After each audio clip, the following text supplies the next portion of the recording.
Hello and welcome back, YouTubers! I'm Matsuyorific, and I am here with you today for yet another Top 6 Pokemon Countdown.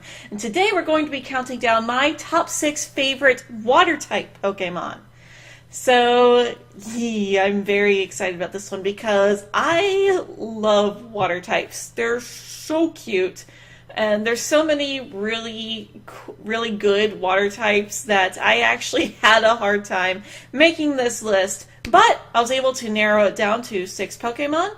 And for those of you who are unfamiliar with how we do things with this countdown, I will be naming down numbers 6 through 2, and then my number 1 favorite water type Pokemon will be in another list, along with all of my top favorite Pokemon of each type. That will be posted after I made a video for each individual type. So without further ado, let's go ahead and get it started. Number 6 on the list is going to be Totodile. Totodile, oh my goodness, I love this little Pokemon. He's so cute. And a lot of my love for him actually comes from the anime. Now, Totodile, I actually didn't play too much with it in the games. I actually would usually go with a different starter, but we'll get to that one when we get to that list. And, yeah, basically, but I did have one Totodile that I did a lot of resets to get a female, and I nicknamed it Fear Girl for its full evolution for Ralligator. And I did have a lot of fun with Fear Girl. I really did love her, but my true love for Totodile comes from the anime, especially Ash's Totodile. Now, our first introduction to Totodile in the anime was also really good. The one that loved to chomp down on Jessie's hair. Actually, no, I think that was the Totodile that Ash eventually got. But regardless, it was such a cutie, and I loved every time it would chomp down on Jessie's hair, and she'd get so angry. It's like, oh, my hair! Because that was the thing back then. Something would always mess with Jessie's hair, and she'd get angry, and usually beat up the Pokemon herself, or send Arbok out to do it, and eventually Seviper. But, yeah, that Totodile was a lot of fun. And now that I think about it, it was a different Totodile. Because the Totodile that Ash got, they found in the wild. And I loved the competition that he and Misty had together. They were both trying to use their lure balls that they got from Kurt to catch this wild Totodile that just wanted to have fun. And really, with its energy and unwillingness to really obey. Well, it still obeyed. It just preferred to have fun rather than be serious. But its personality definitely fit with Ash better. Of course, Misty does have some wild Pokemon of her own, but really the most wild that she gets with her Pokemon is Psyduck. But yeah. I just loved Totodile in the anime. It was so much fun and so cute. Coming up at number 5 on this list is a Pokemon that many of you probably would have higher up on your list, but are going to at least be glad that it wound up on this list. Because I hear you like Mudkips. So, Mudkip was my favorite starter to choose in Ruby and Sapphire, and eventually in Oras as well. Although I chose a Trico during my initial playthrough of Oras, but eventually got to pick a Mudkip later on as well. I loved playing with Mudkip in the games. I always named it Muddy, which fit more as a Mudkip than it did as a Marshtomp and a Swampert.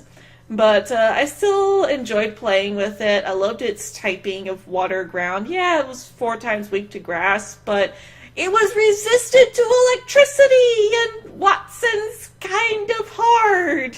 Especially if you've seen my playthrough of Pokemon Emerald, where I got my butt handed to me several times, and I was playing with a Sceptile named Fluttershy, and Yeah, but as a ground type, it was immune to electric attacks.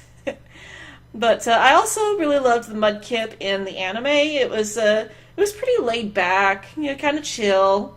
A nice counter to all of Brock's energy. I wasn't too crazy when it evolved. I mean, I was happy for it that it did evolve, but when it evolved, its personality changed a little, and it started to act more like Brock. Because there were a couple of episodes where it would fall in love with female Pokemon, and then Brock would be like, oh, our Pokemon should get together, and then we should get together, and yeah, and then Misty's got to pull him away. Or, no, Max. That was advanced. So yeah, Max had to pull him away. But he got the idea from Misty, so it still counts. Anyway, moving on to number 4 of this list is a new Pokemon that I have been having so much fun playing with in my playthrough of Pokemon Moon, and that is Popplio. Oh my gosh, I didn't expect to love Popplio as much. I expected Litten to be like my favorite of the 3 starters, but oh my gosh, Popplio has been so amazing in my playthrough. I nicknamed it Reset after Risei Kujikawa from Persona 4.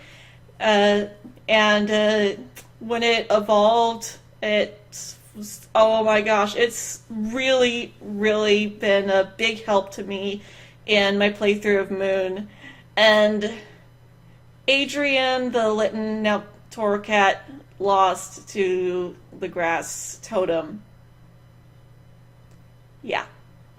But Popplio is, of course, cute, and I was really, really happy to find out that it was going to be a water fairy, like I predicted in a previous video, and I love Primarina's design, and it's just really cute, and then becomes really pretty, and I just love it, and it's really cool, and I'm playing through Pokemon Sun on the side as a fairy-type playthrough. Don't worry, I'm not playing past the part where I'm at in Moon, but I chose Popplio as my starter there because it evolves into a fairy type, and I was really excited for that fairy type playthrough, and it's kind of a boss. Although I did have to power level it to battle that Pichu. Regardless, time to move on to the next Pokemon of our list. Number 3 is Corsola.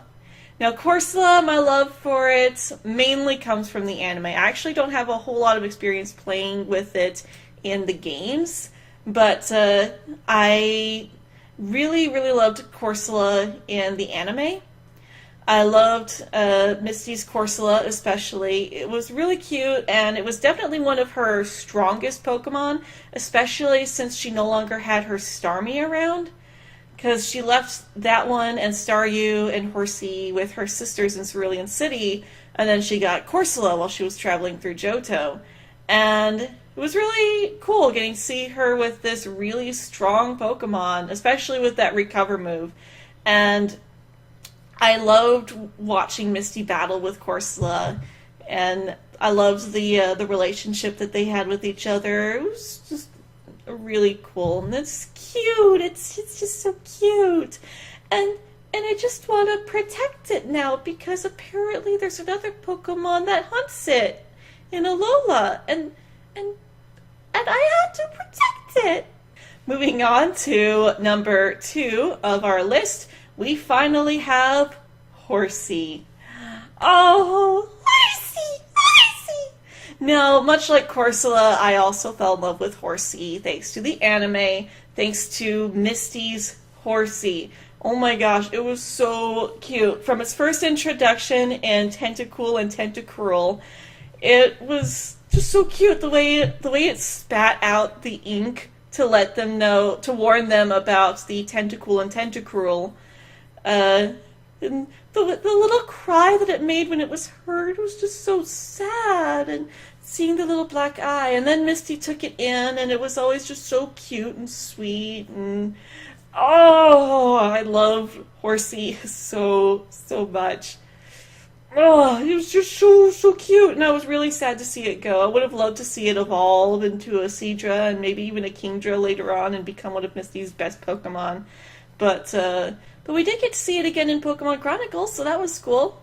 Anyway, that is it for today's list. If you want to see what my number one favorite water-type Pokemon is, be sure to click the button down below to subscribe, leave a like, and comment down below what your favorite water-type Pokemon are, and I will see you guys in the next one.